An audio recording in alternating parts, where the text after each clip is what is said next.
Welcome back. Let's bring you this developing story now. Police rescue teams, along with paramedics, have begun digging a trench into a stormwater drain in Durban's Newlands East. Officials are attempting to reach a newborn child which may have been dumped there. Authorities were contacted by a pedestrian who heard that baby cry. For more on this, we're joined by KZN's EMS spokesperson, Robert McKenzie. Mr. McKenzie, thank you very much for your time. What is the situation there? This is a very unsettling story.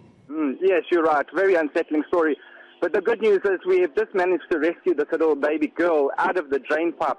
It's believed that she was abandoned in the stormwater drain earlier this morning, in the early hours this morning. Rescue teams have been working several hours to get this little girl out. They had to dig about 1 meter down to get to the drain pipe where they managed to rescue this little girl.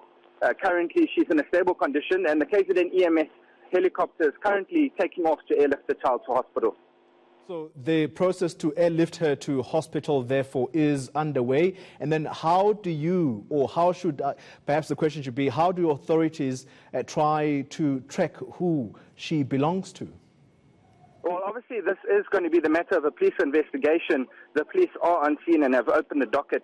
I can't comment on their investigations at this stage as it's a police matter. However, fortunately, this little girl has been rescued and is in a stable condition. Mr. McKenzie, thank you very much for giving us this update, but I know that you can't speak for the police. I'm really trying to wrap my head around this.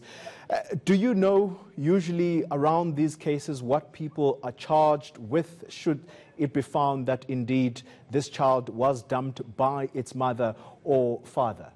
Like I said, the circumstances are not known at this stage. The police have already started investigating. There is some evidence they have gathered from the scene. One thing we do need to mention is that the local community has been incredibly helpful, which is actually something we're not actually too used to these days. They were incredibly helpful and even helped us out with tools and hammers if necessary. They bought us a towel, and yeah, they've been really helpful and supportful, even bought some water and juice for the rescuers. So the community has really been assisting as well and standing by, and there was great cheers from the community when we managed to get her out the tunnel. Just as we wrap our conversation, Mr. McKenzie, talk to us about the condition in which this child was found. You know, did she have clothes on? Yeah. You mentioning that the community had to bring in towels to try and wrap her. Yeah, the little girl had been washed about 5 to 6 meters further down a drain pipe, which was about 30 centimeters in diameter. The rescuers had to look down at the manhole, judge how far down the pipe the baby was, dig a hole which was about 1 meter deep down to the pipe, and then break through the pipe. They then found they were still too short and had to improvise to be able to get the baby further up. They managed to get her out, no clothes on.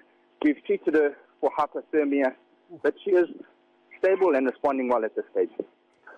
All right, thank you very much for bringing us the update on that particular story. Very, very worrying story indeed. Robert McKenzie talking to us about the rescue of this newborn who had no clothes on, simply dumped in a stormwater drain, and a miracle that she is still alive.